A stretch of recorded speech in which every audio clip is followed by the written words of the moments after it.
Ready to negotiate with the United States. Indeed, we have offered 0 for 0 tariffs for industrial goods, as we have successfully done with many other trading partners, because Europe is always ready for a good deal, so we keep it on the table. But we are also prepared to respond through countermeasures and defend our First, if I can mention tariffs, it's a subject of some interest today. I can tell you that I said to the President a very simple thing. We will eliminate the trade deficit with the United States. We intend to do it very quickly. We think it's the right thing to do. And we're going to also eliminate trade barriers, a variety of trade barriers that have been put up unnecessarily. And I think Israel can serve as a model for many countries who ought to do the same. I recognize the position of the United States. It says, we're allowing other countries to put tariffs on us, but we don't put tariffs on them. And, I'm a free trade champion, and free trade has to be fair trade. And I think that's basically the position that you have put forward, Mr. President. We are going to eliminate the tariffs, and rapidly. I had the opportunity to speak to Secretary Lutnick yesterday. We talked about how we could effect this quickly, and I hope to bring a solution very quickly. We're not talking about intentions. We're not talking about, just words. We're talking about results. And those results are going to come. So that's the first. Thank you very much. It's very nice. Thank you. Thank you.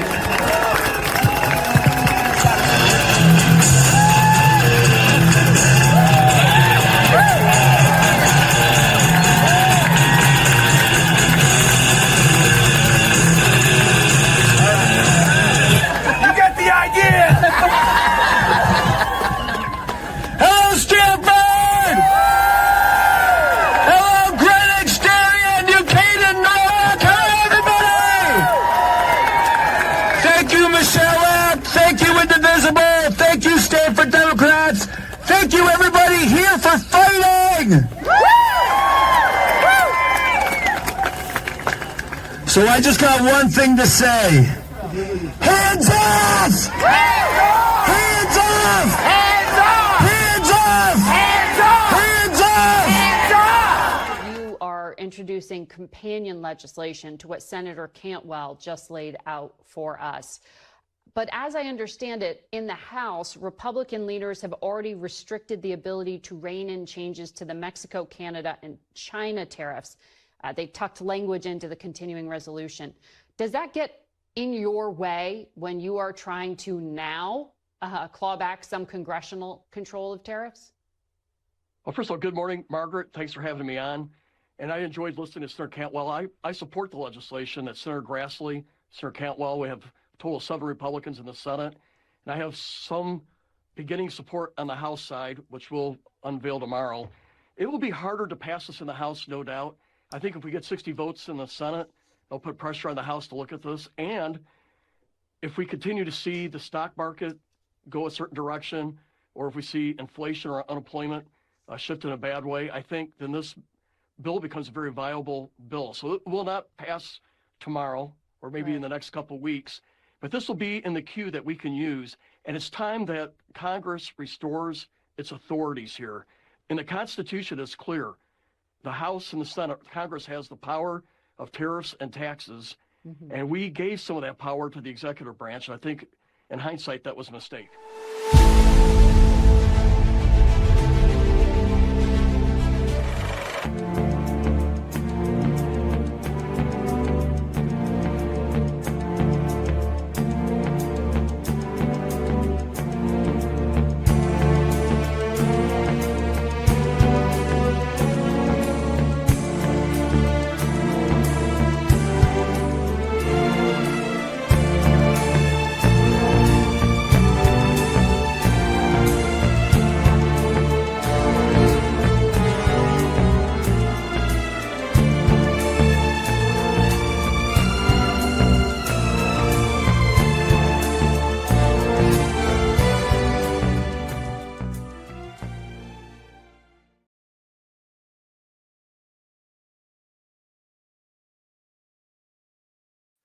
Sorry about that. The mute went on there. I'm not sure why.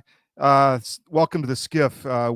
We have a full show for you today. Mark Mitchell from Rasmussen will be on. We're going to talk all things Trump, tariffs, markets, what the U.S. Public thinks, because he's got his hand on the pulse of everything that's going on behind the scenes with the public. He does polling every night, so we're going to really dig in with that with Mark. We had a little bit of an issue with getting him the right link to come on, so that should be resolved shortly, and when he comes on, we'll get right into it. We also have Yifa Segal, who from Tel Aviv. She's going to come on second hour. She is the former chief of staff to the Israeli ambassador to the United States, and that's going to be a really interesting conversation. We've interviewed Yifa many times before, but this one will be really impactful because of what's happening with the ring of fire around Israel and everything going on in the Middle East. So we're going to get from the horse's mouth like we like to do at CDM, and so stand by for that. Welcome to the SCIF. Today is April 8th, I believe, and this is your mission brief. If I can find it. There it is. The tariff war, narrative war. What is working? What is not? That's something that's really important. We've talked a lot about on CDM, the narrative that's going on from those who oppose the tariff implementation from Trump. We discussed that with Rob Cunningham yesterday, and this is something we're going to stay on because you're having the financial class really push back against all of these tariffs and what's going on. Number two, Iran negotiations in Oman. This is big. Trump has a huge win here by going to Oman to negotiate directly with Iran. They're saying it's not really negotiations.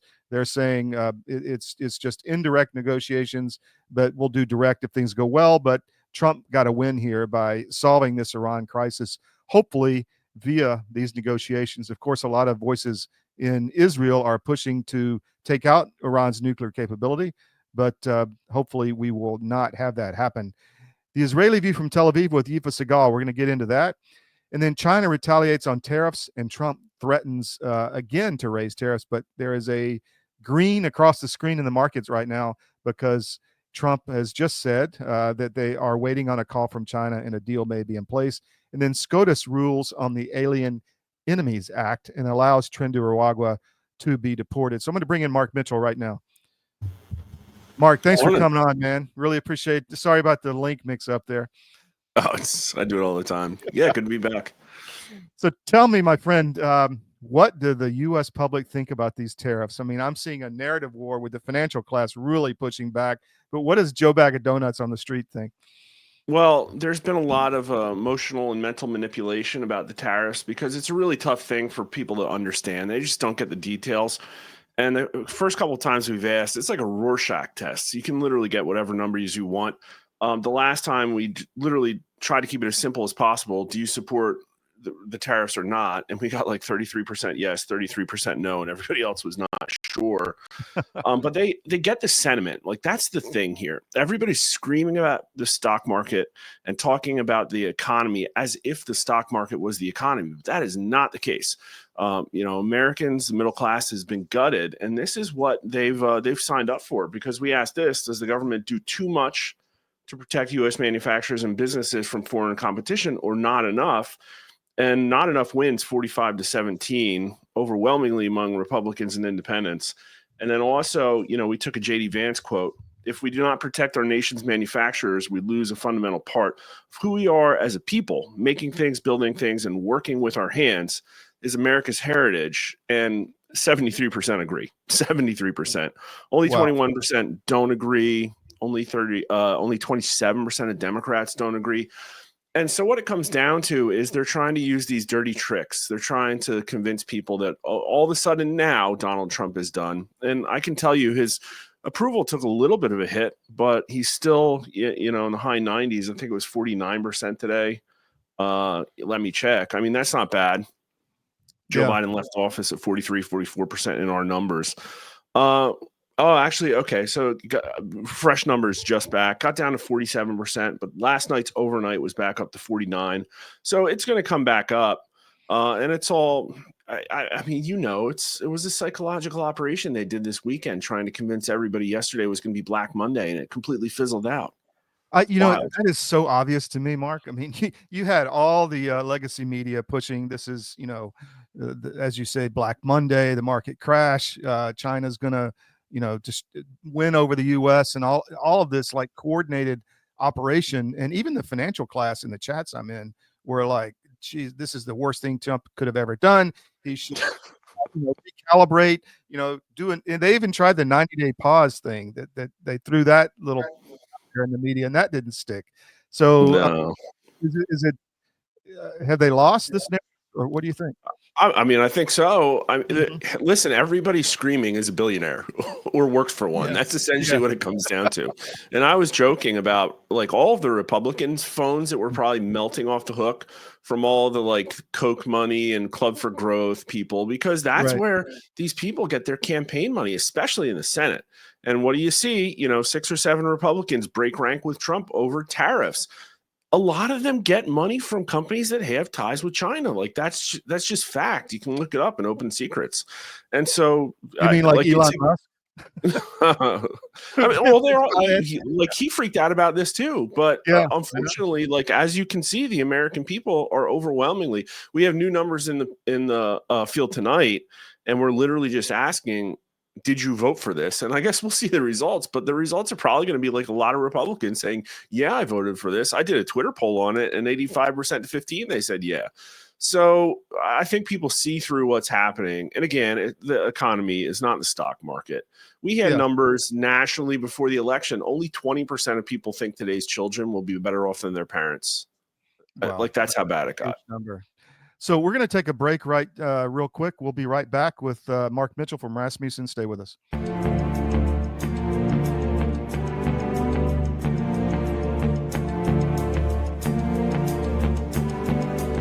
This is a special report. Knowing how to invest your money is harder than ever before. Dealing with stock market volatility, record debt, and terrorist attacks requires new thinking. At U.S. Asset Management, we can help you see the world more clearly so that you can move beyond the chaos and invest with confidence. Call us, visit us online, or drop by our office. U.S. Asset Management, helping you make better decisions with your money. The pandemic, we can never be caught unprepared again. And so many Americans, when COVID hit, they had nothing in the house. Stores were shut down, and doctors' offices were shut down, and even if doctors prescribed drugs, hydroxychloroquine, ivermectin, pharmacists wouldn't fill the prescriptions. That was a nightmare. Now the situation is much worse. We have these horrible supply chain problems. In our emergency medical kit at the Wellness Company, we have 8 prescription drugs that are all potentially life-saving. Most people who died with COVID, they died in the hospital because they didn't receive early treatment. Every American family should have one of these.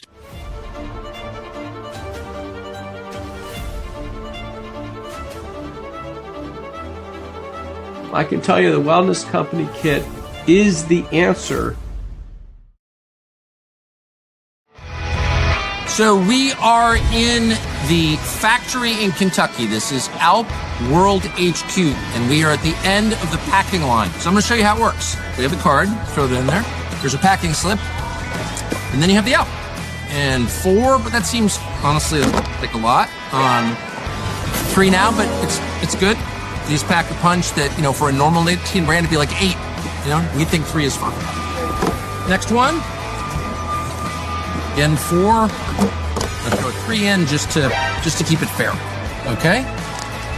There you go. So you can see you can get fast at this. And really, it's just a matter of repetition. This is kind of the assembly line that, Henry Ford devised so long ago. Tucker's stealing all the applicants.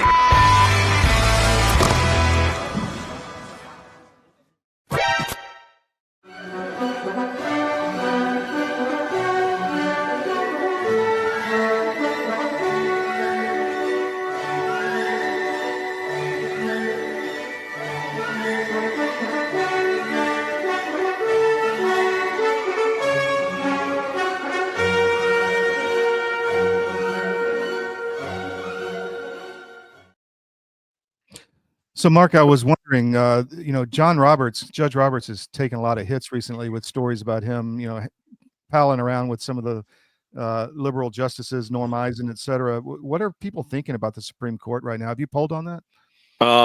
Not recently. That's unfortunately not a very fun topic to poll on because everybody just kind of likes them. It Really? tanked a little bit around the Dobbs decision. People were upset, but it wasn't a crisis. Like 50% of America still approved of the ruling, the Roe v. Wade ruling, and then the Supreme Court favorability is back up. I mean, outside of Donald Trump, they're the highest favorability anything.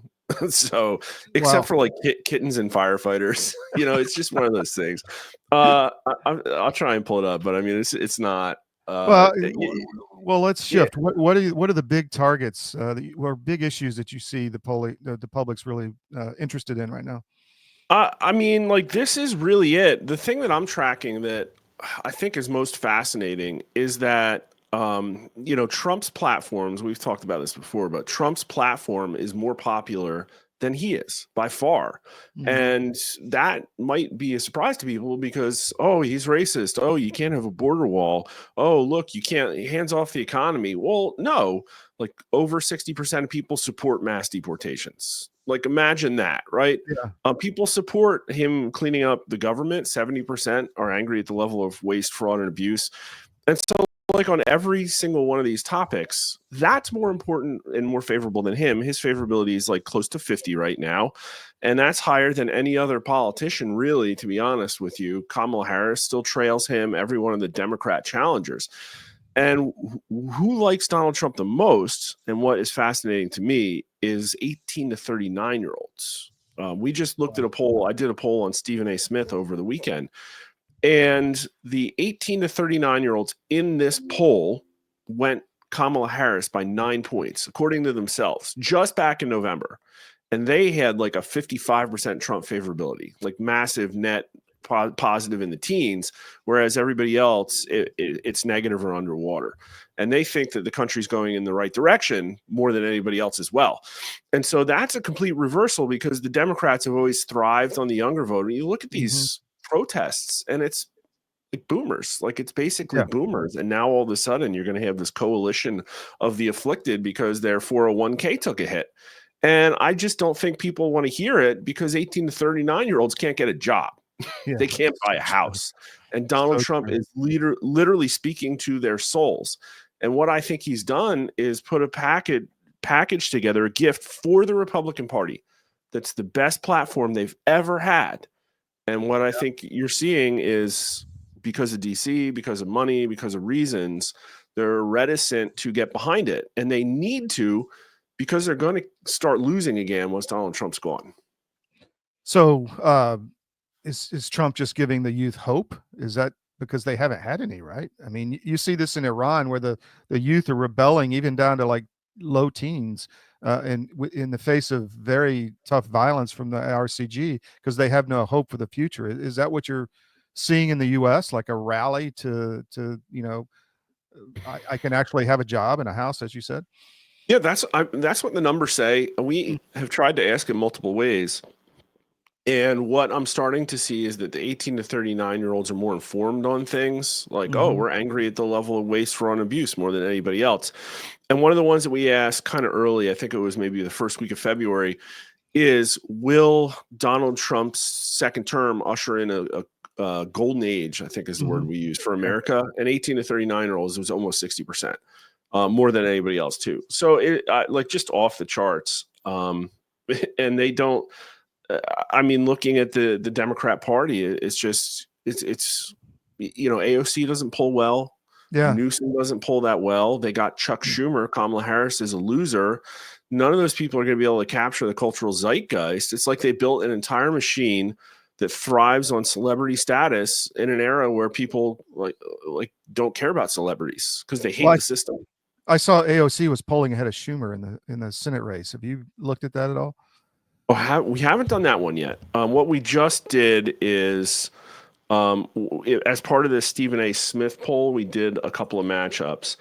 And this is tough maybe for Republicans to hear. And it is a little bit too early, probably, to take real stock in matchups. But in a 2028 head-to-head, J.D. Vance only beat Stephen A. Smith by 4 points. It's like 34%. And in this poll, only 44% of people actually even had an opinion on favorability of Stephen A. Smith. So that's like an unknown challenger, and Wow. 55% of Democrats were like, no, I don't have an favorable, unfavorable, I don't know, not sure. And yet, so they have this latent people who will turn out for anybody, for literally anybody. And Republicans, if you put a non-Trump figure on the ticket, they're going to lose. They're going to lose all the crossover Democrats and independents that are Trump-only issues. But in the primary, Kamala Harris beat Stephen A. Smith only 45% to 24% Democrat primary. And he's only 3 points behind Newsom and 4 points behind AOC. So AOC and Newsom just don't really do that great. I mean, we listed a bunch of candidates together and asked the Democrats to pick. Kamala Harris is the front runner with 41% among Democrats. And then it was like, I think Shapiro was next with 11. Newsom and AOC were like 10 and 8. So the problem is they have very loud voices and they reach this core liberal heart of the Democrat Party, which is what is prominent right now. Like the Chuck Schumer voices aren't prominent. They took a beating on the CR and then they just ran away. And now everybody's trying to like redefine what this party is. And it's a mess. Like if Stephen A. Smith declares and comes in and runs on like a reform the Democrats party, they're going to rip him to shreds. Like it's going to be a complete firing squad. So it's going to devolve, right? Like that's what it comes down to, right? So you're saying there's a huge opening in the Democratic Party for new blood and a new mission and a new narrative and a new agenda, but that the old vestiges of the party will destroy that, in your opinion. Is that kind of what you're saying? Yeah, the narrative core of the Democrat Party is what's in mainstream media right now, and I don't know where they're getting these narratives. Again, I think you could never see a clearer info op than Jim Cramer came out on Wednesday and said, oh, Monday might be Black Monday. Yeah. Then if you look at Google search trends, nobody started searching for that term until Sunday. So everybody saved it up and ran it as part of the Sunday news cycle and put it in headlines in like every paper on Sunday. And then you can see the daily search volume, like within the day, of the term Black Monday. And right at the opening bell, it goes like down, like, oh, I guess we don't have a Black Monday. It's just absolutely incredible. So there's that part of the Democrat Party, and I don't know what's driving that. But then there's like Reddit and Blue Sky, right? And that's communist crazies and socialists and people that want to, get in a hot war with Russia. It isn't moderates. But when we asked, does the Democrat Party need to be more radical or more moderate? And overwhelmingly, people say more moderate, including a plurality of Democrats. So what you hear is not what their voters think. They want Chuck Schumer to resign. Well, we asked Democrats, and a majority of them said no. Like, he's good, keep him around. Wow. So it's chaos essentially, and that's opportunity for the America First crowd to really make ground if they can get their act together in the Senate and the House. That's a big if. Big if. Yeah. So next segment, I want to talk about. You commented on one of our Ukraine articles, but before we go, we got a comment here that polling may be irrelevant still with a lot of the election fraud going on. Are you looking at opinion on election fraud? I mean, there's a meme going around the Gulf of no one's been arrested yet, about what happened in 2020. So have you looked at that at all? What does the public want? We're election integrity like folk heroes. We are in the top 50 on the GEC list of misinformation spreaders on Twitter. Yeah. The government tried to take us down like all the other accounts. I don't know why we didn't get nuked, to be honest with you, but we've asked this question more times than anybody else. And like tracked in real time how the gaslighting operation of the big lie actually backfired and made more people suspicious of election outcomes because, as we all know, there was real evidence of fraud. And it is hard to do our jobs. I think our biggest miss was in 2018. And that's, I think, when Act Blue really got their Smurfing act together. So we're covering it, and we're starting to talk to people because our president, Ted Carroll's really invested in this topic, has been following it closely. And from everything I hear, it's happening. Like it is happening. Like the Act Blue people resigned for a reason. The state investigations may have given way to a federal investigation. A lot of people I've talked to behind the scenes. One person even implied that potentially they know of at least 2 major figures that have already been like rolled up already. So I don't again, I don't have an inside source. I'm just saying that it doesn't feel like the 2 weeks that we all know and love from the Biden era. And of course you have Dan Bongino out there like publicly saying things are going to happen. And like sticking to, our owner Ted told me this, the Roy Cohn theory. It's like Donald Trump was trained under Roy Cohn. There's no way on earth that he's going to allow that theft to just, this is what it's about. Like he literally just declared war on the last 100 years of like global economic order, right? Like he just declared war on it. So he's coming after election fraud too. Well, we got 26 coming up in a hurry, man. So we got to get on it. I know I have to pull it. That's a problem, right? If Act Blue's got $2 billion of money laundered into this race or not, it makes a huge difference, I think, to the outcome.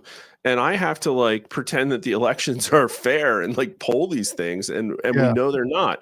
And I still think even the special elections just last month have some reasons to suspect the outcomes. Although I think the Republicans absolutely did underperform.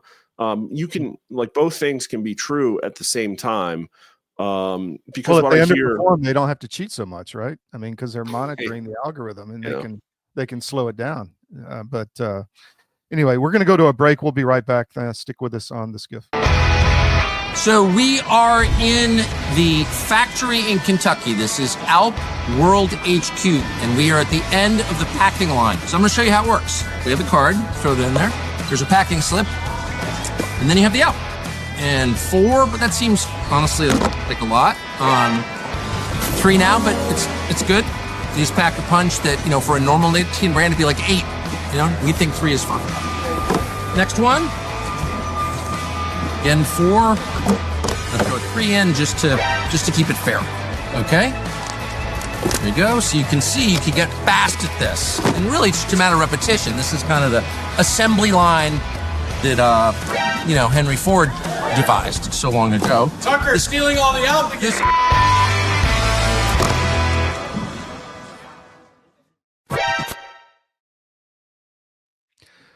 Okay, we're back. Thanks for joining us. Mark, we put out an article on Ukraine, which you retweeted, which I appreciate that. It was done by Pete Blaber, who is I'll bring that up now. He's a former Delta Force commander, very experienced all over the world in these conflicts. And he outlined, if I can just bring up the article here real quick, he outlined the lies that have been told by the U.S. government, because the New York Times is kind of a limited hangout. They came out and said, well, you know what? The U.S. military has been behind this all along, and they were running the war out of Wiesbaden, Germany. So Pete delves into that pretty intensely, and I thought it was a very good piece, and thanks for helping us with that one. But what do you hear from the public on the Ukraine conflict? It's another one of those Schrodinger boxes. It's complicated to break down because there's no like underlying themes. Other than Americans overwhelmingly think that it's a stalemate, and that number's increased over time, but it's a majority now every time we've tested it. And in the beginning, so much gaslighting was thrown into this thing. Americans did want to support Ukraine by a plurality, and that number has dwindled over time because of all of the big dollar figures attached. But it got to the point where roughly it's break even. I think the last time we haven't polled in the last couple of months. I don't think, but the Republicans are more neoconservative than you would think, because again, the Fox News crowd, that kind of thing, right? And like people just don't understand what's going on, and I think the gaslighting has been the predominant narrative. Like there are no counter narratives on Ukraine really, except for like a couple of people on Twitter, but that like what a mind-blowing article, like a look inside of how this whole thing is potentially happening. And it's the same thing. It's like an extension of the oppressive regime, for lack of a better word, in DC that has their hands in every single cookie jar It was such hubris and disregard for the American taxpayer and hundreds of thousands of people that have been thrown into this meat grinder.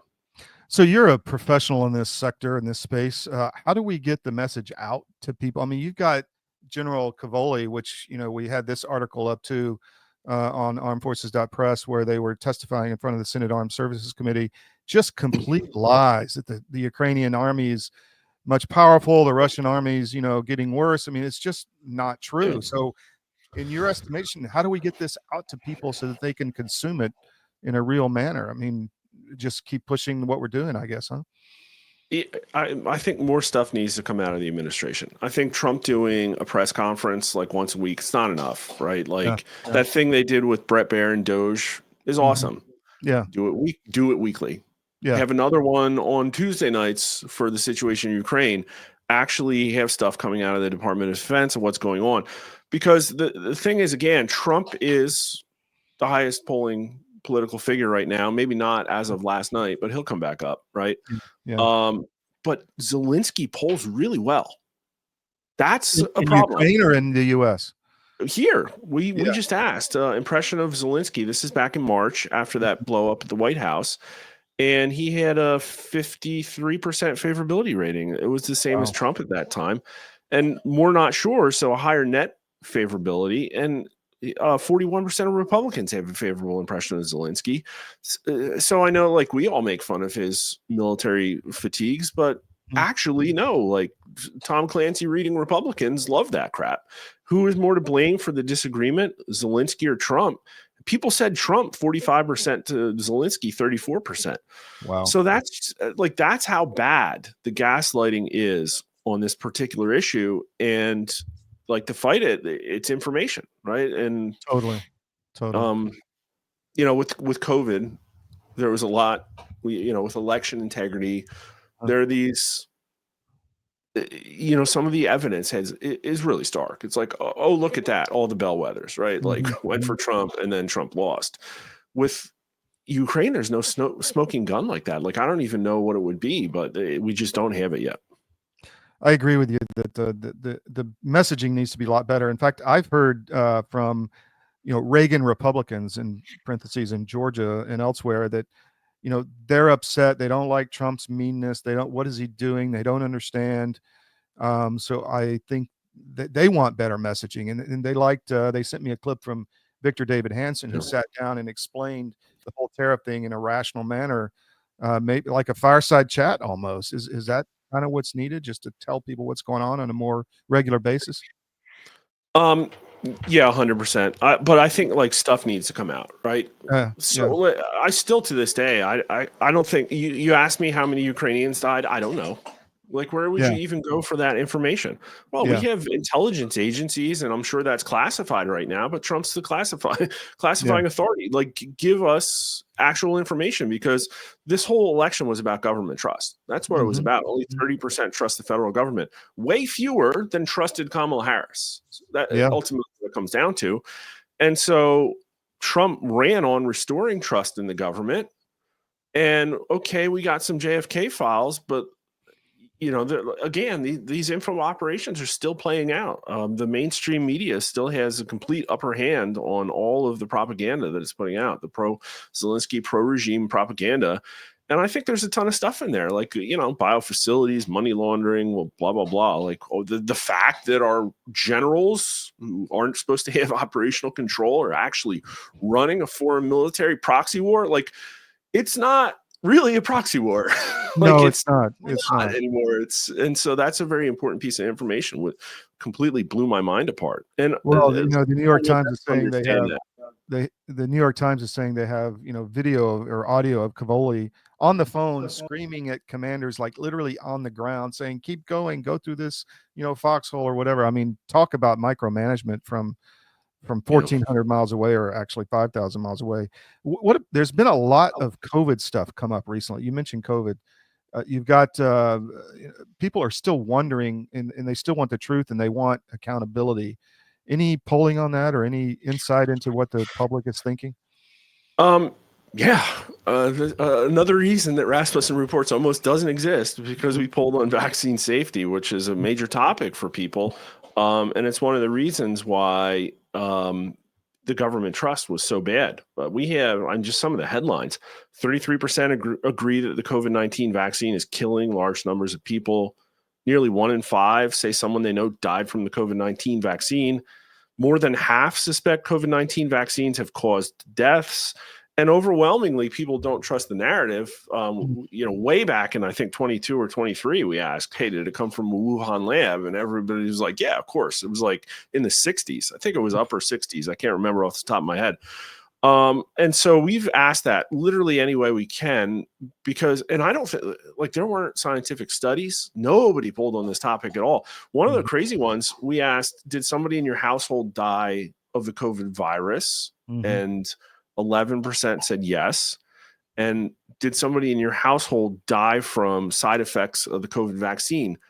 10% said yes. So now, can you equate that into a number? No, but what, like, the takeaway is it's almost the same number of people, right? Yeah. And it wasn't like Democrats said yes to virus and like Republicans said yes to vaccine. There was a lot of crossover there, and nobody tried to replicate that. So we've been waiting for accountability, and we've been asking every way we can. We're in the field right now with our latest set of questions. We want to see if people think that COVID was released from the laboratory on purpose by China. So that's our latest round, and we'll have those numbers back Friday. But please, like, we haven't heard about it at all. Like, what's going on, RFK? Yeah, no kidding. I mean, I think he came out and said the MMR vaccines are the best way to defeat measles recently. I mean, that was kind of shocking to me and shocked a lot of people. But is there any awareness that DOD is also involved in this, with the Chinese? I don't know if you've asked that. No, I mean, that's like calculus compared to mathematics. I mean, it's just, you know what I mean? It's, yeah, I do. Military has high ranking, although less than before, right? People are concerned about military readiness and recruiting issues, but it's in the public psyche. It's almost ubiquitously war fighting and nothing else. And, we all know that that's not really, if you follow Emerald Robinson, she thinks that the DOD's got a lot, they're involved in a lot of stuff. Yeah. Well, RFK was saying that too, a couple of years ago. So, I mean, and going deep into it, can you stick around for one more segment? You good? Yeah, sure. Okay. But before we go, I want to ask you about violence, because after we come back, I want to talk about the polling industry and how things go forward in the next election. But what about the political violence we're seeing right now? Are the Democrats taking a hit for that? Do you know? No, I don't think. I mean, the Democrats are taking a hit mostly because the Democrats lost, and Democrats don't like to lose. That's ultimately what it comes down to, because they'll completely like flip-flop on issues, and the voters like don't care. And a good example is just the way that Kamala Harris became the candidate and automatically got like a 5 or 6 point bump in favorability overnight from nowhere. Yeah. We polled for 4 years. Like, is this woman competent? What's her favorability rating? And everybody's like, oh, she's one of the worst VPs. She's not very competent. And all of a sudden, like, a switch got thrown. Everybody's like, oh, she's the best. And so I wouldn't worry about that. But the threat of violence is definitely ratcheting up. We've measured that a couple of different ways. And I just tweeted some really incredible research that wasn't done by us that I think I want to try and recreate. But this is out of Network Contagion Research Institute. And they asked, is violence what did they say? The justification for murder of Elon Musk and Donald Trump, who said, and so all respondents, 32% said that it was at least partially justified for Elon Musk and 39% for Trump. And that's a mind-blowing result. We had almost 30% who said that burning down Tesla dealerships was what was the exact word we used? I think understandable form of protest. And RMG Media, RMG came out with a poll this summer that 28% of Democrats said it would have been better if the assassin hadn't missed in Butler, PA. So, and 43%, the highest number ever, think that a civil war is likely in the next couple of years. So it's hard to convert that into, okay, well, now we're going to see this. But the context is that there is a group of Americans that are dangerous. We Well, had yeah. almost 30% say that the killing by Luigi Mangione, the United Healthcare CEO, was understandable because of high healthcare costs. Yeah. So, like, that's a problem. Like, that's a really problem. And yeah. Interesting. We'll be right back. Stick with us. We'll be right back with Mark Mitchell from Rasmussen.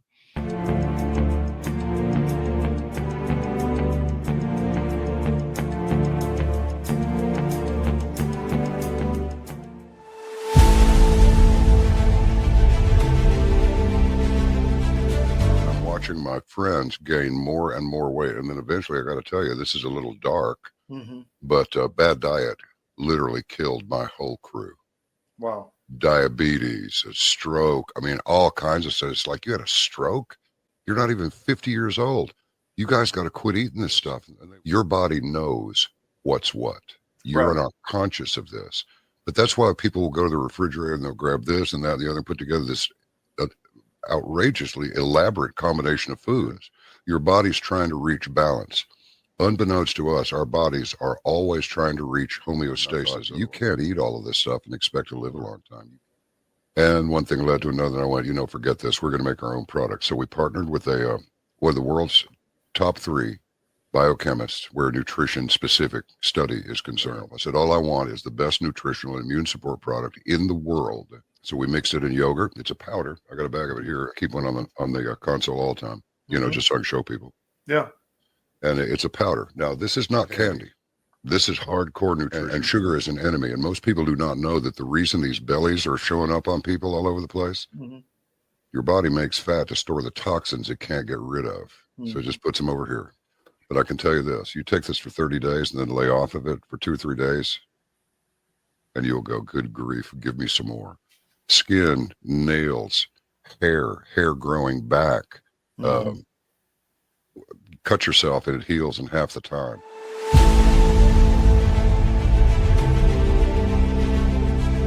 I'm David Cross, and you may know me from my election integrity work, but I also own U.S. Asset Management, an investment advisory practice. I've been an advisor for nearly 30 years, and one of the questions I get asked most frequently is, do I have enough money relative to other people my age? And while that's an interesting question, it's also the wrong question. The right question is do you have enough money to sustain your lifestyle for the rest of your life? This is a question you should know the answer to. This is what we do. Check us out at us-am.com and look for our big proud American Eagle logo.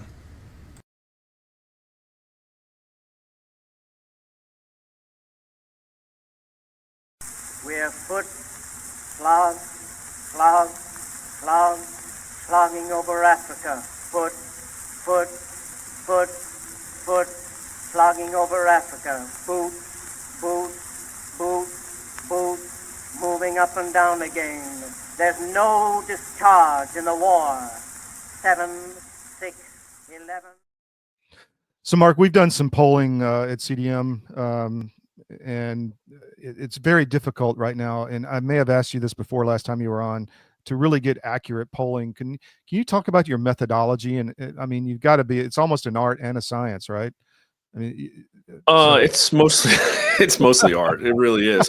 I mean, the science is, well, there's this thing called the central limit theorem. And if you ask enough people, then you get statistically relevant results. But then it's like, I did a whole 2-hour show on all of the ways that if somebody wanted to, they could lie to you. So ultimately what it comes down to is trust and integrity. And it's hard to find that nowadays. It's like a failure of integrity. I'm just one anecdote about that. We've polled a lot on things like religion, for instance, and we had one poll where we broke it down by evangelical, Christian, and Protestant and Catholic. And what's weird is that those institutions are teaching out of the same book, but politically and ideologically, it's two separate groups. Like Protestants poll almost exactly like your average American, and evangelical Christians went Trump 30 to 35 points and had much more principle-based answers. So it's like, well, why did that happen? And if Trump fixes the economy, we're still stuck with those problems. We're stuck with the fact that everywhere across all of the country and almost every institution, people who don't want to do their jobs are in charge right now. They think that an ideology or their own personal advancement or whatever reason is more important. And that's kind of, I think, what happened to the polling industry, because I can't know, right? I can't know. All I know is I see things and I say, well, my polling would not have that result. And only some of it can be explained by methodology. Now, like a lot of times something will jump out and I'll be like, oh, I know what they did. Oh, that's sneaky. Oh, I would never do What that. are you looking at crosstabs for that or what? Oh, absolutely. I mean, the Nate Cohn New York Times thing with the state polling, with the Pennsylvania poll he put out was like the best example you'll ever find. And again, I think he's a good pollster. And at the end of the day, his methodology doesn't differ too much from mine, except he's got money to do all this live operator polling, which I do think does insert political bias. But they were putting out state polls. What is live operator, where they call you and like talk to you on the phone? Is that? Yeah, one of the reasons we're successful is because we use automated landline robodialing, and that's been our bread and butter. And obviously, like many people don't have landlines anymore, so we make up the rest of the polling with online panels, like anonymized online panels. And most people who use those have gone 100% into online panels. Problem you wind up with is you're not reaching a really good spread of older voters who make up half the electorate. And at the end of the day, somebody answering a poll as fast as possible for money doesn't answer the same way as somebody who's taken 10 minutes out of their time to like press numbers on a phone. So one of the reasons we've been successful is that we haven't jumped into new data sources. We've tried to balance what we have and be very careful, and we poll every day. So we're in the field and we can see things go up and down and maybe tweak them if we think they're off. But back to New York Times. So I think he's a good pollster. And he has results like at a national level. I think we're pretty close to mine, maybe about 1 point to the left of us. But what was interesting is he was putting out state polls in 2 state sets, and it would always be the same pattern. It's like, well, Trump does good in one and bad in the other. And the one that Trump did bad in always happened to be like a Rust Belt state. Well, if you look at the crosstabs, like he put an Arizona poll out that had Trump up 5, and he put a Pennsylvania poll out that had Harris up 3. But right in the first line of the crosstabs, it shows how people say they voted in 2020. And according to the Pennsylvania poll, Biden won by like 8 points. Well, we know that Biden didn't win by 8 points. So Nate Cohn had 7% too many Biden voters in there. And if you do the math, instead of like Harris plus 3, that means Trump's up 4 in your poll. Like your poll says Trump's up 4. Very strong poll for Trump.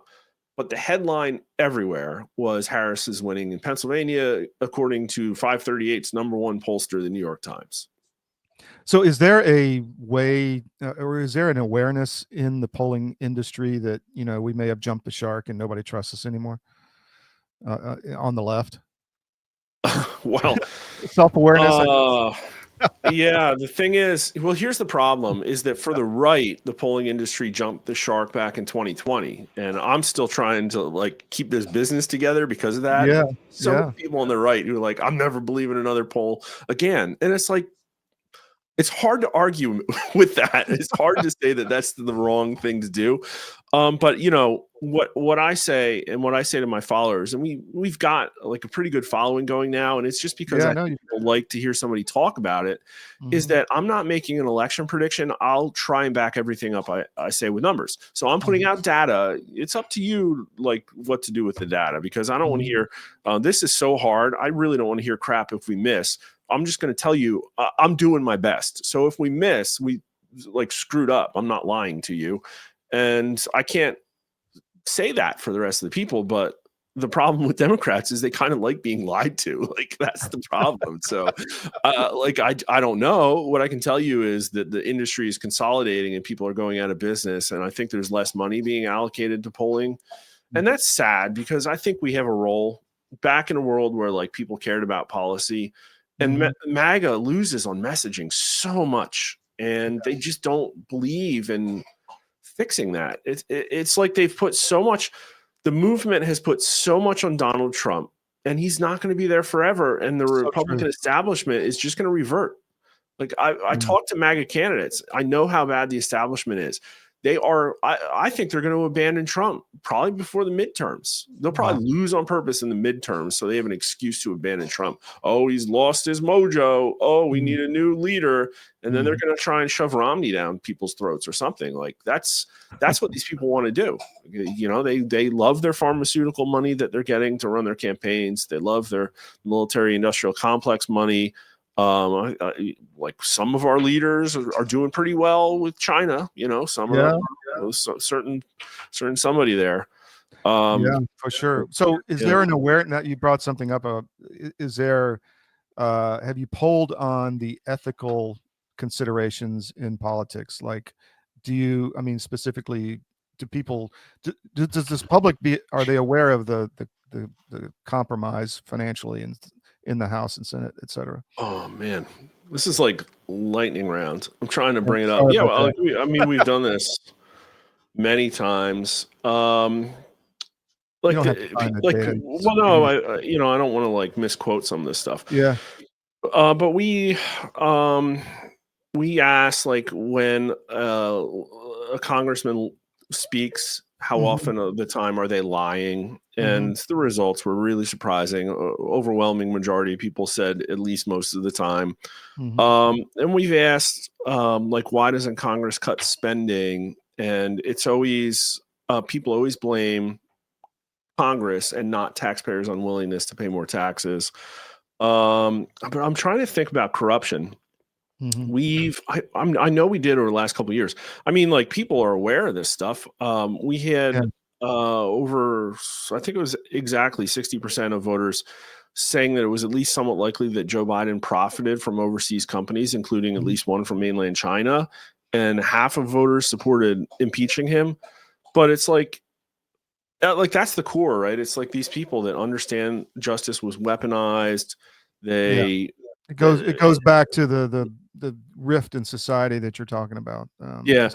Congress has like one little protection, one little public opinion protection that other people don't, is that when you ask people to rate Congress, they'll give it horrible marks, like a 20 or 30% combined excellent or good.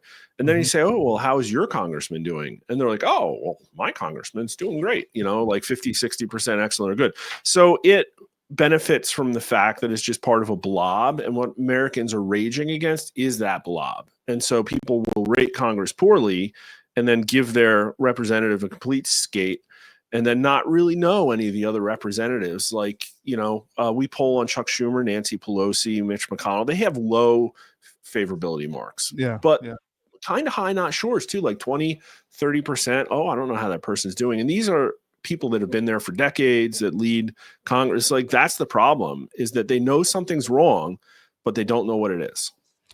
Mark, it turns out that they're all just working together to rob the treasury. Like, that's what it turns out, right? With both hands, stealing with both hands. I really appreciate you coming on today and doing the lightning round. I should have warned you. Anyway, so I'm sweating a little bit. It's okay, you know. Anything else you want to get out to people? Yeah, we stream Monday, Wednesday, Friday now at 9:00 most nights. Sometimes we go earlier if there's guests, covering politics from a public opinion perspective, because I really do think, again, my advice to Trump is just keep doing what you're doing and don't worry about public opinion. Yeah. But between now and the midterms, it's going to decide whether this republic gets fixed or not, or how it gets fixed. Let's just put it that way.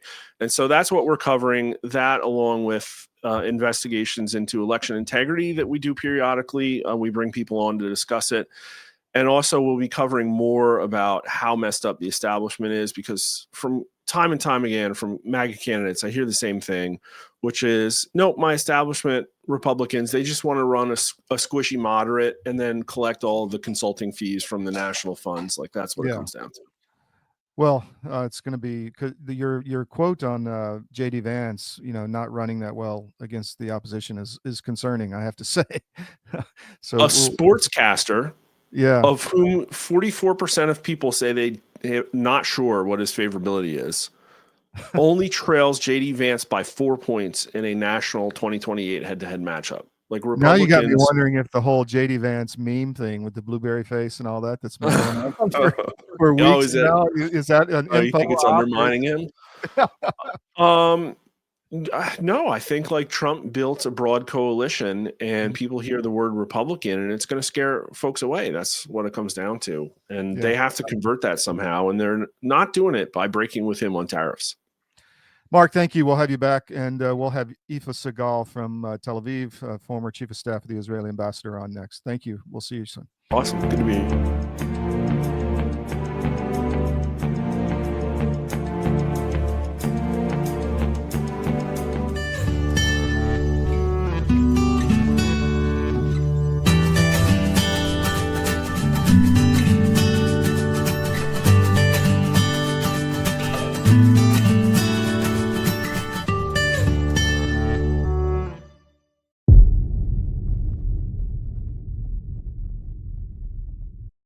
The bird flu is circulating. We're getting more and more press, more fear mongering, more warnings about this. First, let's start with that. What say you on? Well, what I say is it specifically is not circulating. It's in animals. There's one human, maybe two transmissions, no human-to-human transmission. And stand by, everybody. If there is some sort of sudden human-to-human transmission, you should immediately be suspicious that gain of function was involved with that.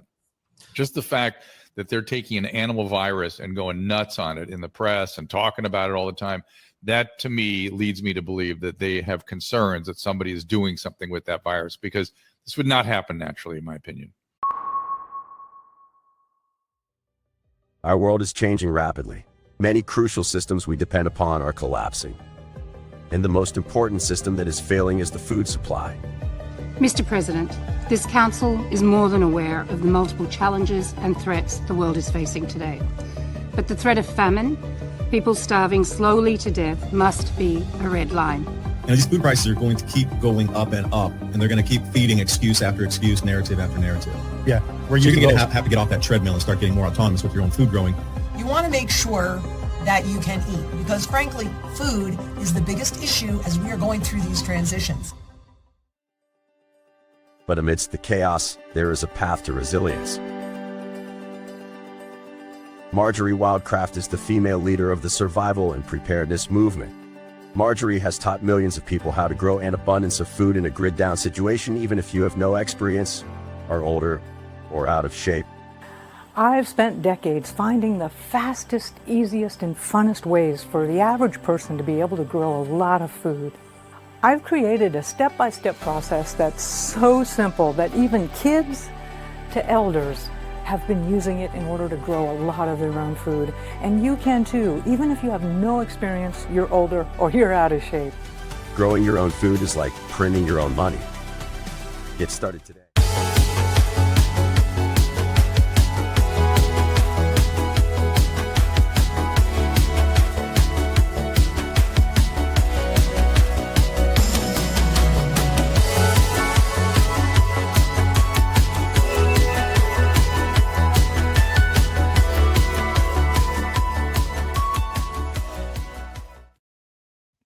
Welcome back to the SCIF. We're going to have Yifa Segal, who is coming to us direct from Tel Aviv. She's the former chief of staff of the Israeli ambassador to the U.S.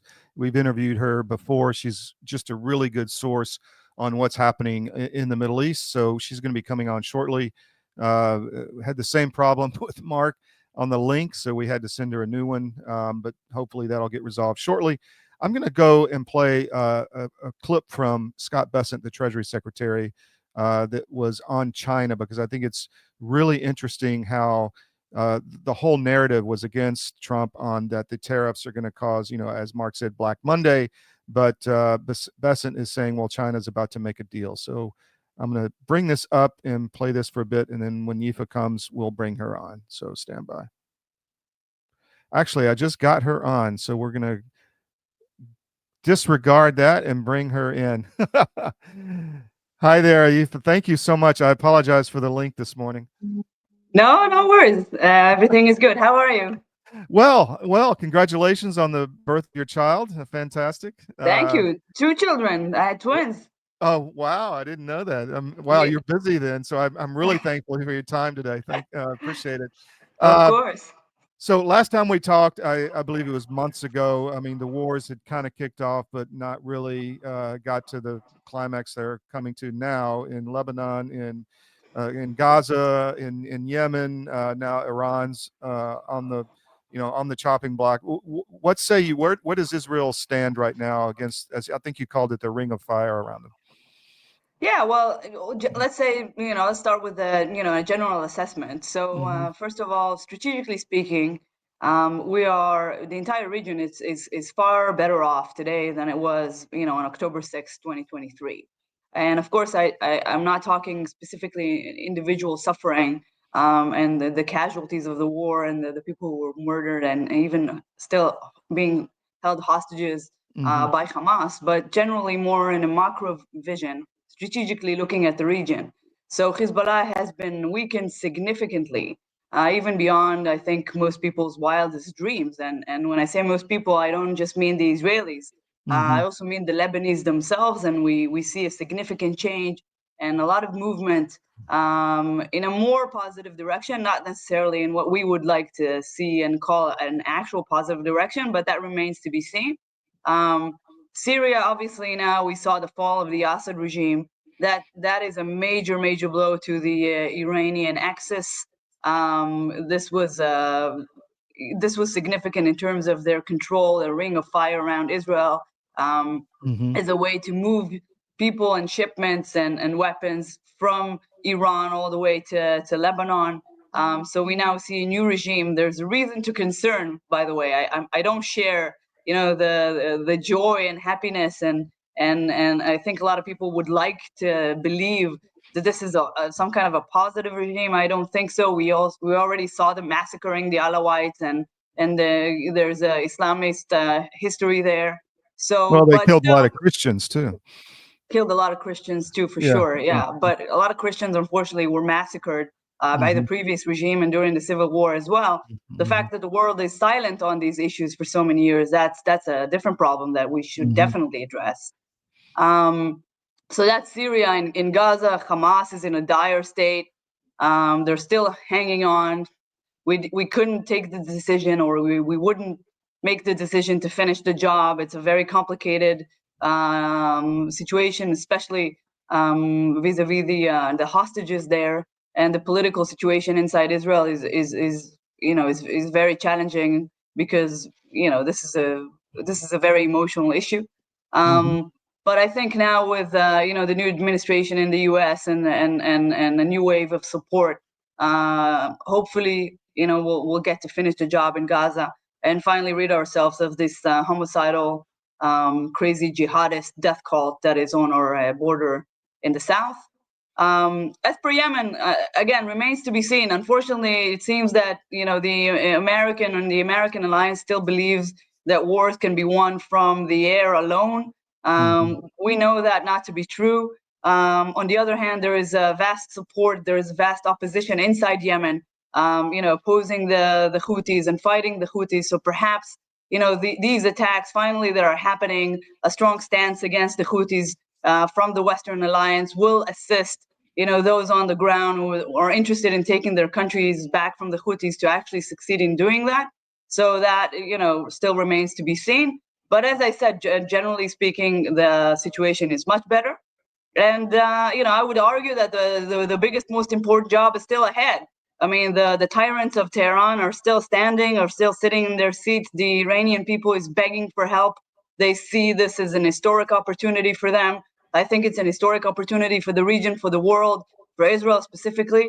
And every morning that I wake up, Todd, I open my phone and I pray that I will finally hear that there was a massive attack and some kind of a smart, sophisticated cooperation with the opposition forces on the ground in Iran. And that hasn't happened yet. So please, if once it does, please, call me and we'll have another call and we can celebrate. I'll open the champagne bottle I have here and we can talk again. Do you think the regime can be taken down from the inside with some of the resistance fighters? Absolutely. The opposition to the regime is overwhelming. This is, I think, unprecedented in the history of the world, to have a regime that is so hostile to the West, while such a vast majority of the population is so supportive of the West and so anti-regime. I think what they need is a little bit of help, even just rhetoric support, which is Yes. something they haven't really gotten from our countries until now. Well, not from the West in general. In fact, there's been a campaign against the resistance in country. We've talked about that before. Yeah. What about Turkey? I mean, HTS in Syria is an issue. Obviously, it's a Sunni regime. There's talk of fragmenting Turkey, kind of balkanizing it. You know, Israel to the south, U.S. to the east, Turkey to the north and west. But Turkey tried to go into the T4 air base recently and establish a presence, and that didn't go over so well with the Israeli response. So what do you see? I mean, Netanyahu, I think his words were almost certain that Israel will have a conflict with Turkey. Any thoughts on that? Yes, I think we all should be very, very, very concerned. And unfortunately, if you look at the global history, there's never a vacuum. Once you defeat, the bad guy, a new bad guy emerges almost instantly. And we've seen it after World War II. And I can give you 1,000 examples. And unfortunately, it seems maybe that, Turkey would be the new villain rising once the Iranian dictatorship is finally toppled down. Now, Turkey is a very strong country, very proud history, big population. I mean, the economy is in trouble, but they're still, strong enough to do a lot. I mean, and we saw it in Syria, and we saw it in Libya, and we saw it in many places in the last few years. The Turks are serious people, and Erdogan is a serious leader. So I'm not sure what is going on in his head, but I would not want to see us underestimating, a potential opponent. Yes, I would like to see things normalizing and maybe Turkey once again, becoming more of what I would call a normal country. But that's not necessarily what's in the cards. And he might want to go ahead and expand his empire. I mean, we know that they have these dreams of going back to the Ottomans, glorious days of the past. So, they now have Syria, almost not all of Syria, but most of Syria. And we don't really know where they're going to go next. Maybe not tomorrow, maybe in 5 years, maybe in 20 years. But we cannot bury our heads in the sand, and we cannot ignore that, unfortunate possibility. Trump is saying he can maybe work a deal with Erdogan. Any trust in that, or what do you think? I think trusting in that would be the first mistake, but that goes to my first comment. Hoping for that to happen, that's a different thing. If he can strike a deal with Erdogan, maybe it will be for the best. But even if they do strike a deal, we should never, put our minds at ease and say, okay, the danger has passed, and we should not be concerned about what a possibility of a front with Turkey might look like. Sometimes these deals is just about pushing the can down the road, unfortunately. And we saw it not from the Trump administration, but we saw it from, Obama's administration signing a deal with Iran, and all they did was buy the regime more time, more money. Yeah, in my opinion, that was intentional. But hopefully, any deal that comes in the near term won't be so in Iran's favor. What about Syria in general? I mean, Israeli troops are up in Mount Hermon, I think, and there's a buffer zone in the south. I mean, that's going to continue, right? I mean, I hope so. I mean, I think that's one of the smartest decisions I saw our government take throughout this war. I mean, I don't know if your audience is familiar with the geography of the Hermon mountain, but this is a location that is significantly higher. And if you go up on the Hermon mountain, you can see all the way to Haifa. So we were at a strategic disadvantage all these years. And now if you take into account the possibility of an even stronger enemy at your border, then you want to be the one who's, in possession of. Exactly. Yeah. Well, people don't realize if you put a radar up there, as a pilot, and you may be aware, you have to degrade the threat via the radar, where the radar can see, and it depends on how low you have to fly, et cetera. But if you've got the high ground, you can see everything. So very important. And it's very hard to, with all due respect to technology, if you want to conquer grounds and you have to climb up a mountain, that is a serious hurdle, even in the 21st century, for sure. taking the hill is always a problem. Let's talk tariffs. Netanyahu was in the White House yesterday, I believe, and Israel had offered to reduce tariffs to zero on your side. Trump said, well, we're going to keep them on. And then Netanyahu said, well, we're going to remove all the trade barriers between our nations. Anything you want to say there? Economy is not really my area of expertise. Yeah. I can tell you as an Israeli citizen, right? I mean, so as an Israeli citizen, this is really great news for us. I mean, the commerce between Israel and the United States is booming. We would love to see more of that. We would like to see things coming here that are cheaper because of, the reductions in tariffs. I mean, if you think about Israel, I don't know if people understand, we're kind of isolated. We're like an island in terms of trading, on the ground because of, the hostilities that is around us. So there is some improvement with the cold peace with Egypt and Jordan, certainly with the UAE since the Abraham Accords, but we're still an island. So anything that can be reduced in terms of, taxes and tariffs can really help the Israeli consumer. And if it helps to better the relationship with the United States, and eventually maybe to change the policy in from the side of the administration, that would even be a greater blessing. Israeli politics, Qatargate, is that a thing or not? What's the truth behind all this? What's happening with Qatar and money to the Netanyahu, alleged money to Netanyahu's staff? So I would like to address this from several angles. So first of all, from like the moral, the principle of it all, I think Qatar should have been designated as an enemy state years ago. I think it should have been illegal to trade with Qatar because it was supposed to be designated as an enemy state, and therefore any types of contracts with an enemy state should be illegal, obviously. But that didn't happen for a variety of reasons. If you want, I can explain. But Qatar was not until today is not designated as an enemy state in Israel. Therefore, it is completely legal to take money from Qatar and to have a PR firm giving services to Qatar and all of that. Now, on a personal note, I would never take money for Qatar, not for PR, and not for lobbying, and not for anything.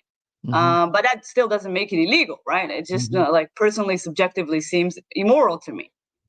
So the question now with with this interrogation is, what are the actual criminal charges, right? Just because it might make people like me very uncomfortable to learn that people that are working with the office of the prime minister have also possibly received money for services from Qatar, doesn't make it illegal. So at this point, because we're not really open to seeing the materials of the investigation, it is still very unclear to me exactly what the criminal offense really is.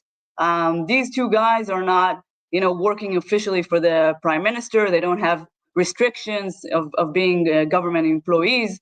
So again, I still at this point am failing to see what the criminal offense is. It does bother me again on a personal level, but that still doesn't make things criminal. So I would say it remains to be seen. I'm waiting to for more information to come out, but it's very odd. I would tell you, like the timing, the fact that it's a very weird charge, especially since so many other people have been taking money or other benefits from Qatar, especially around the World Cup. So I'm still waiting to learn more. What's happening with Israeli politics? Is there, before the war, there was a huge divide between, those who didn't want judiciary reform and those who did, but the war kind of put a blanket over that. But where does it stand right now? Well, the Israeli politics is still chaotic. I mean, it's always been chaotic. I think we share the same kind of diseases that politics have in Western societies. I'm afraid the conversation is very disrespectful. It's very shallow. People use exclamation point like in every sentence, like they know everything on all sides. Every side thinks it's only the other side who's a problem. Blah blah blah. Well, thankfully, the people of Israel have done what they have always managed to do, which is to come together when it's really important, when it really matters. And we've seen brotherhood since October 7th. that was just, amazing. I think it is the beacon for the nations that we would want to be. But yeah, we're back at quarreling again.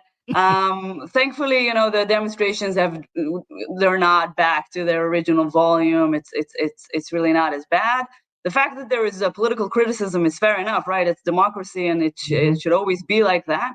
I'm just sad that it's not like a more in-depth, respectful conversation and constructive criticism, and then we can really be a better nation. Yeah, that's same here in the U.S. and the West in general. Yeah. Last question. Iran and I know you can't say anything unclassified, but the air defense systems and all that were allegedly weakened intensely by previous Israeli strikes. Do you think that's still the case? Have they been reinforced? I mean, how easy would it be? It's not going to be easy, but how difficult would it be to mount some kind of air attack on Iran with the American help or not? Well, it will certainly be significantly easier. You know what? I would say it would be significantly easier than what we had expected. The airstrike actually proved that it wasn't even really going to be that difficult as we all anticipated and thought. Yeah. So it's even going to be easier than that.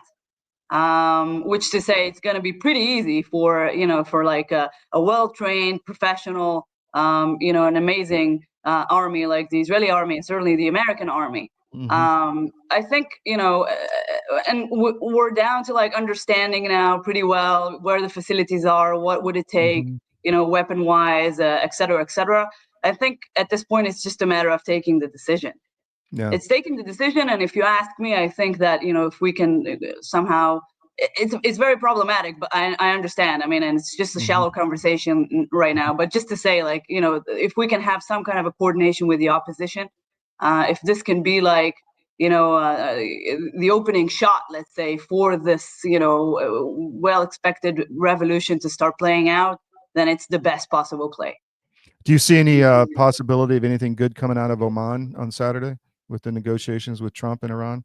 No, I think only bad things can happen there. Okay. Really, like, if they buy into whatever bullshit the Iranians are trying to sell, we know that the primary goal might be to stall. So stalling is always, bad for our interest. It gives them time to get their nuclear weapon. It gives them time to reconstruct their aerial defense. It gives them time to fund more terrorism, to cause more problems. There's no reason to wait. I mean, if Trump wants to do it just so that he can say he tried, fine. Maybe that's a good idea, but not anything more than that. Thank you for your time away from your brand new babies. Anything else you want the U.S. the public to know or global public to know? Yeah, I think that I think I've said this here before. I think that this is it's very hard to see when you're in it, but these are historical times. Yeah. And I urge everybody to act more responsibly, as we said, like, be more respectful domestically, learn the issues, in depth as much as you can, listen to other people's opinion, and really worry about the people who are saying explicitly that they want to kill you and destroy you.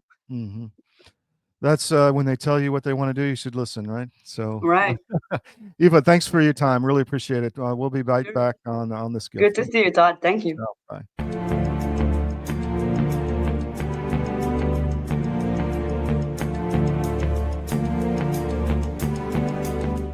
Well, in the case of hydroxychloroquine and ivermectin, these are two medications that have been FDA approved for use in humans for decades. They are very, very inexpensive. Interestingly, available over the counter in almost every other country other than the US and Canada.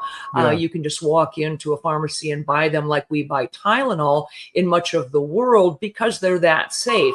And we've known for decades that ivermectin has very strong antiviral properties. It has anti-inflammatory properties, and both ivermectin and hydroxychloroquine are what we call zinc ionophores. They help to move zinc from the bloodstream into the cell, which is where it needs to be in order to fight off a virus. So lots of application for these, and we have every reason to believe that those drugs also will likely have some efficacy against H5N1 or a number of other respiratory viruses that we may meet down the road. If you haven't noticed, gold has reached a new high, all-time highs actually, and keeps going up every day. Why is that? It's because precious metals are a long-time historical store of value. And if you own a portfolio and you have assets in the fiat currencies, i.e. stocks, bonds, cash, or whatever, you're vulnerable to hyperinflation, which is coming as our debt explodes another trillion every 90 days. It's really scary. So how do you protect yourself? Go to Advisor Metals. If you look on any of our CDM.press sites, about halfway down, there's an ad for Advisor Metals. Click on it, fill out the form for your contact info, and Ira Bishotsky will contact you and talk to you. It's an easy conversation. There's no sales pitch. He's completely verified by us. He has a regulatory background we've checked into. We've checked with his bankers. We've checked with his IRA custodians for metals, and we can highly recommend Advisor Metals and IRA. So go to Advisor Metals. If you call them directly, tell them we sent you at CDM, and he'll definitely take care of you. But protect your portfolio because you really need to. It's coming. Thank you.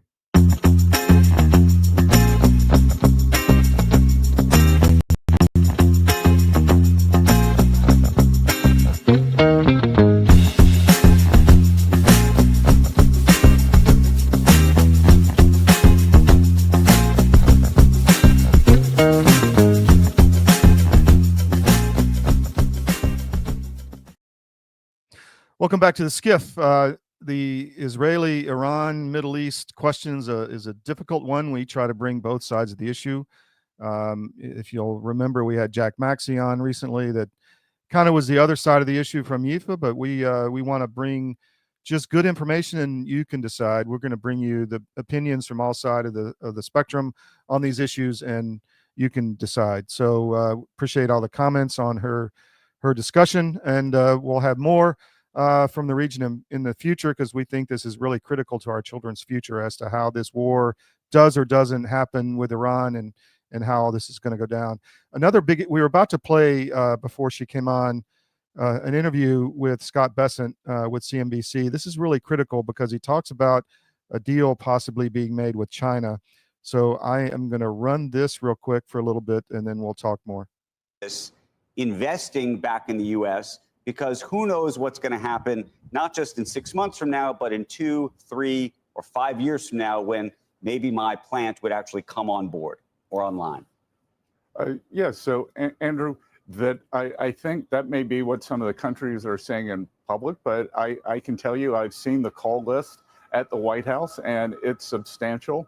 We were having a discussion last night about which countries to prioritize, and I think you are going to see some very large countries with large trade deficits come forward very quickly. I think we can, if they come to the table with solid proposals, I think we can end up with some good deals. And, part of the calculus on that may be that some part of the tariffs stay on. And I actually think, as I said, that over the weekend, President Trump has maximum negotiating leverage right here, right now. And I think it would be a mistake for anyone to think otherwise. And as I said, many of our trading partners, they have queued up, and they have kept their cool. They have not escalated, and they will get priority in the queue. I think it was a big mistake, this Chinese escalation, because they're playing with a pair of twos. Traditionally, if you look at the history of the trade negotiations, we are the deficit country. So what do we lose by the Chinese raising tariffs on us? We export 1/5 to them of what they export to us. So that is a losing hand for them. What about the business leaders who are watching right now, who are thinking to themselves, am I supposed to actually make a commitment right now to bring manufacturing back to the U.S., or Should I let this ride and watch all of this play out first before I make any kind of decision?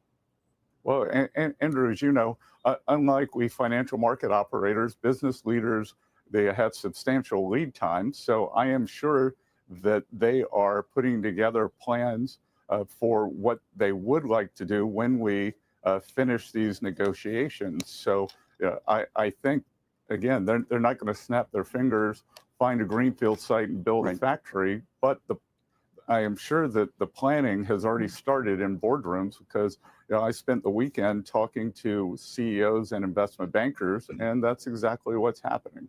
Mr. Secretary, the actual tariff rate on Japan is 4.3%. The number that President Trump's chart used was 46%. There has been a lot of conversation about how some of the numbers were arrived at, and using that formula, which puts a lot of weight on trade deficits to try to take into account all of the other protectionist policies. But there was kind of a lot of blowback on that formula. Do you think that accurately represents what we're talking about, or was it an actual intentional effort to make things look worse in terms of the protectionism so that the United States, so President Trump could start at a much higher level for the retaliatory tariff? Well, Joe, a couple of things. I think if you look at the actual numbers, President Trump cut those in half. So if we wanted to create a canard to have a large negotiator, a non-credible, or the very extended negotiating position, we would have started from the actual number. And I believe that by cutting it in half, then we have shown some willingness. President Trump believes in trade. He wants to have fair trade for the U.S. I wasn't involved in the calculations of the numbers, but what I can tell you is that we can see from these huge surpluses that some of these countries have, that they've accumulated these gigantic surpluses over the years. That has to tell all of us that there are imbalances. And again, whether those imbalances are from the actual tariffs or non-tariff barriers, currency manipulation, or the state-favored funding, it's very difficult to disentangle. But those big surpluses tell me that there is a large imbalance, and President Trump is committed for the American worker to fixing those imbalances. So he didn't, there's another clip, I guess, where he talks about a deal possibly being made with, oh, sorry about that. Hold on one second.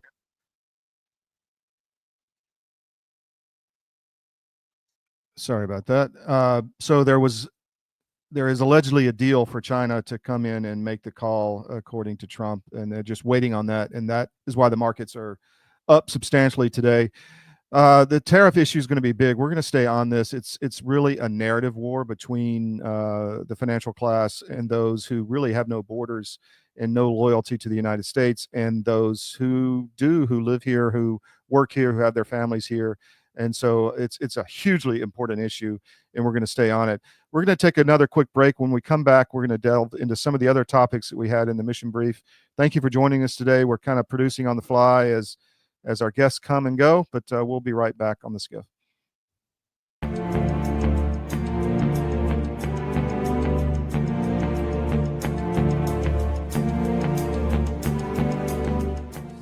Your government doesn't care about you.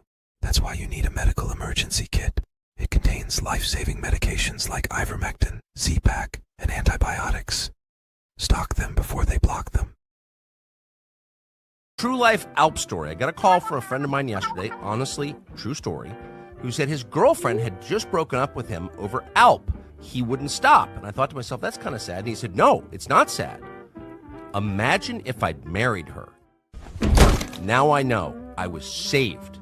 Then the next day, this same friend is driving at twice the speed limit through a major American city, pulled over by a cop in a speed trap. Cop takes his license registration, goes back to the patrol car, runs him, comes back, looks in the window, and sees a tin of Alp on the dashboard. Pauses, stunned, says to my friend, "You use Alp?"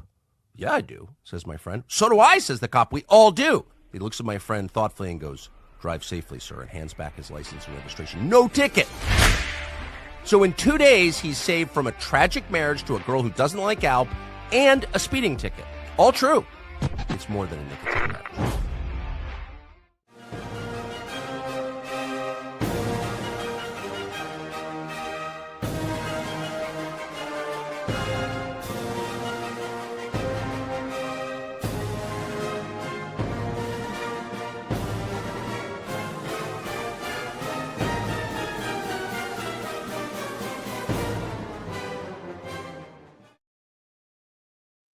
So you saw in the cold open the indivisible protest. It was in Stamford, Connecticut, with the Connecticut Attorney General Tong. The Connecticut Sentinel is our paper in Connecticut. It's fantastic, and the leadership there is really involved all around the state and has sourcing all around the state and breaks literally 3 to 5 just amazing stories on the communist infiltration of Connecticut and what's going on in the state over and over. It's the cradle of liberty. And we ran to the sound of the guns to stand up the Connecticut Sentinel. It's spelled the old revolutionary way. It's actually a paper that was there during the revolution. And so we brought it back, and please check it out. But the indivisible protests they've done, and it's not just in Connecticut, but all around the country, they've done geofencing on the people, and it's the same group of people, the same phone numbers coming in, the majority of them. They're bussing them in. They're not organic, and we've done some really good reporting on Connecticut. And you saw Attorney General Tong with the Iron Maiden music or whatever coming on the stage, trying to make him a rock star because he's fighting Trump. He's one of the main guys filing all these lawsuits against Trump. Connecticut's in trouble. It's a really sick state. It's one of the worst infiltrated states in the nation, in the republic, and we're going to stay on that. So that's what that little clip was in the beginning with Attorney General Tong. There's other issues we're going to discuss, but I want to just ask you, please put cdm.press in your daily scan, morning, noon, and night. It's the primer for this show. It brings all of the overnight reporting into your living room about what we're finding out all around the world overnight. So that is, if you go there in the morning, noon, and night, give us some traffic and just punch the ticket and go in, check and see what we're doing.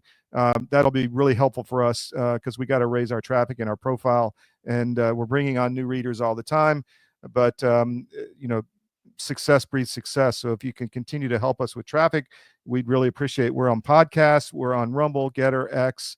We're streaming everywhere. We're back on YouTube. The show's uploaded afterwards. If you're a YouTuber, sometimes I know there's issues with Rumble on their player, but YouTube doesn't have those issues, but they don't let us talk about certain things. So we have to scrub the show before we upload it to YouTube. That's why it's not a live stream, but support us there if you're a YouTuber. And I want to bring something up here. The Manhattan.press is our Manhattan paper, our New York paper. And it's really important because we have the Manhattan, let me just find it here real quick, and I'll bring it up. 1 second. The Manhattan bestsellers list, which is our answer to the New York Times and their bestsellers list. If you want to go into the Manhattan.press and go up to the top right corner, click on the Manhattan bestsellers. You can see all of the different books, the editor's picks, children, nonfiction, adult fiction, politics, history, young adult fiction and nonfiction. All of it is there, and it's just the best-selling books. There's no bias whatsoever. There's liberal books in there. We don't care. We have a joint venture with History of Books, and we can bring you the real data. It's 10 days or so delayed because we have to collect all the data. But we just posted a new one last night. And if you want to buy one of the books, you can click right there and buy the book and check out and get it direct from us instead of Amazon. And if you have any book that you want to buy, go to the cdm.press top right, top corner or top menu, and you can see the CDM bookstore, and you can buy any book for your work, for school, for your kid, for a gift. Buy it through us instead of Amazon, and that's one way you can help free media, and it really doesn't cost you anything, because if you're going to buy something, you're going to buy it anyway. So please help us with that. And I am going to play a quick interview that we did with the Georgia show on Sunday, which talks about the what's going on in Georgia and we've been doing a lot of research on the funding through the NGO matrix of a lot of these groups that people just may not be aware of. So I'm going to bring in a discussion Bill Quinn and I had on our Georgia show about some of the funding we found with Tea Party Patriots Foundation. This is really important. And so I'm going to bring this up and let you hear this interview, this discussion on what we found in Georgia. As we've been on air in just the last few minutes, we posted a new article, which will be available now to readers. And here is the title page of that. USAID connection to the Tea Party Patriots Foundation discovered. So go to georgiarecord.com, the Georgia Record, and you will be able to read that. I think there'll be, as you can perceive and expect, there's going to be some fairly dramatic disclosures in here, and we recommend people take the time to read it. So interesting stuff. We've gone through and checked. There's a tool online where you can go and see, because what happens is that USAID was sending money to one NGO, then it was going to another, then another, and then another, and then finally to the end user. But we have the ability to track all that, and we found Tea Party Patriots getting Tea Party Patriots Foundation getting USAID money, which is quite disturbing. And also in Georgia, on our Georgia show, we talked with Garland Favorito of Voter GA, who's one of the main players in Georgia fighting for election integrity. And I want to play that a little bit because what is going on in Georgia with the lawsuits with Judge Totenberg is just not cool. Hold on, and I will bring this up. So this is talking with Garland Favorito and his team on what is happening in Georgia with the dismissal of the suit Curling versus Raffensperger after 8 years of testimony. The judge says, well, you had no standing. So here we go. All right. It has been a very interesting, quote unquote, week in Georgia. And we're very lucky to have Garland Favorito and Ricardo Davis with us today to talk about Curling and Raffensperger, the verdict there, and what it means as we look forward. So, gentlemen, thank you so much for joining. You're very welcome. So I'll go ahead, Garland. No, go ahead, Bill. Okay. You know, I think almost the whole country is aware of the ruling that came out of Judge Amy Totenberg, finally, after I guess more than a year since the trial was held. That is correct. And she ruled that unfortunately she found the plaintiffs have lack of standing. This is after 8 years plus, I think, of the case being underway. And we even were asked about it the other evening by David Clements, who we were interviewing, and said, what is the feeling in Georgia? And I cited Liz Harrington that I felt was the best, which was a simple comment, LOL. You know, how could you even explain this? Let me get your thoughts. What was your reaction when we saw this come out?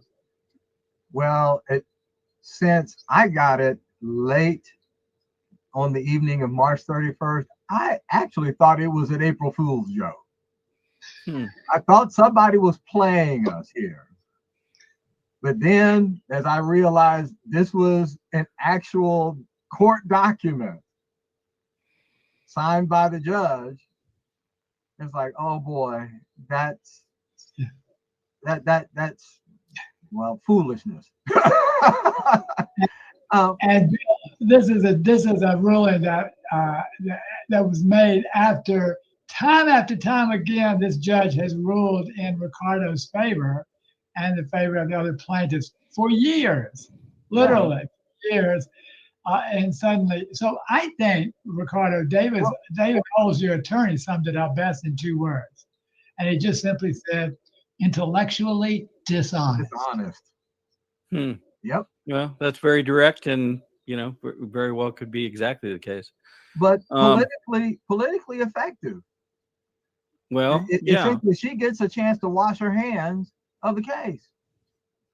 Well, you mentioned something before airtime that I thought was very interesting, which is the timing of this. So, it could have come out theoretically before the election. It could have come out just after the election, but it came out within 4 days, 5 days, I guess, of the end of our legislative session here in Georgia. Now, do Do you see a parallel or a connection there? Yes, I do. And Garland, I'll let you jump in as well. As the judge noted in her order, the state legislature had been taking actions to deal with some of the problems, in particular, the law now that mandates that we got to get rid of the QR code, which was one of the key issues that the plaintiffs were pushing on.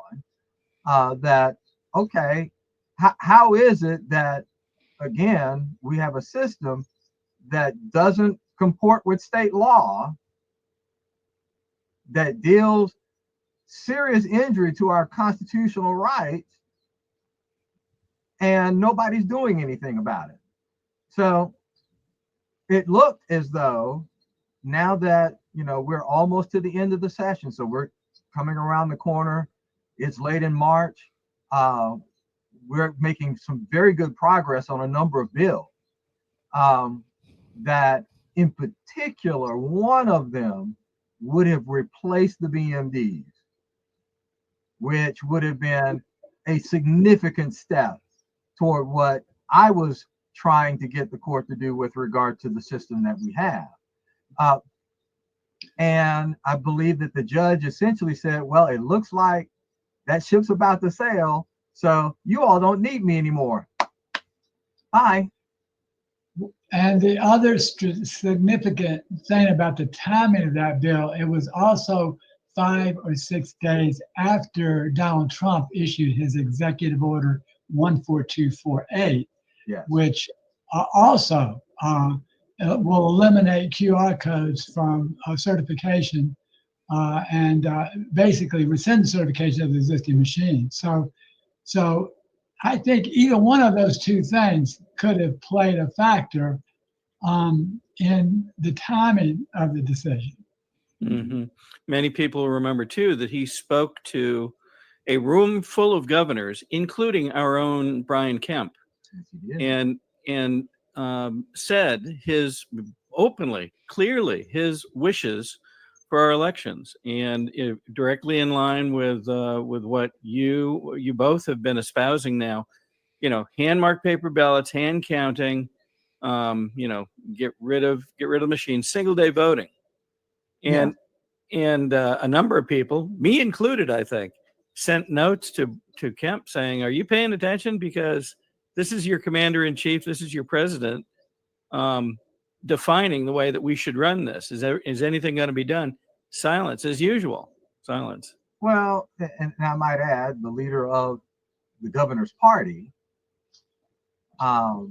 taking the lead with executive action and with the expectation that the governors in his party would follow his lead to actually bring integrity to at least the federal election.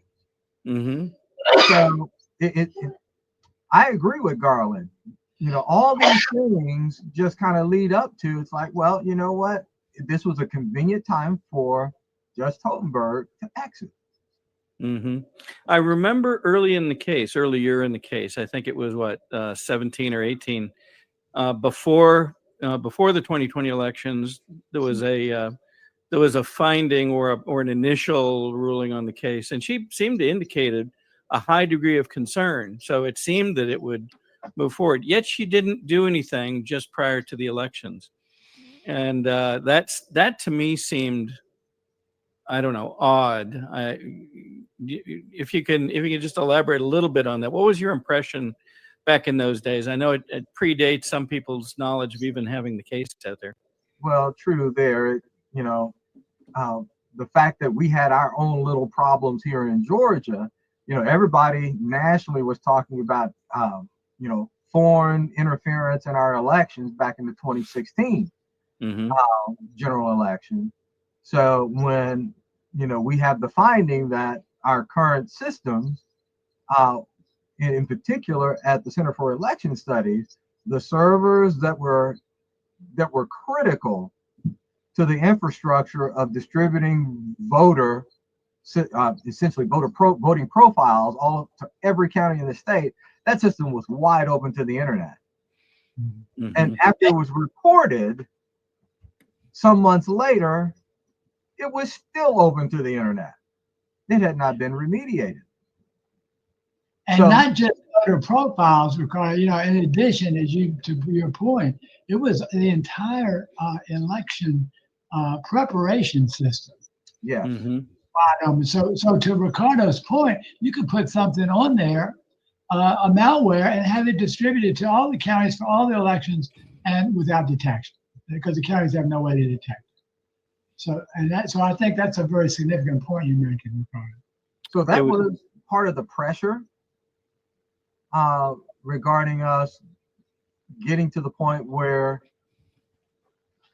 for the same constitutional claims that we were asking the judge to deal with last year, in 2019, she gave us a ruling in our favor, which essentially ended up with Georgia being unable to continue with the old Debo DRE election system. So when we found out, we, the plaintiffs, found out what was going to replace those old Debo DREs, and we realized all the same constitutional questions were still in play, we went to the judge and said, Judge Totenberg, we still have issues. We still have constitutional claims here. Can we continue? And see, my point is that if we did not have standing, then she would not have allowed the case to continue.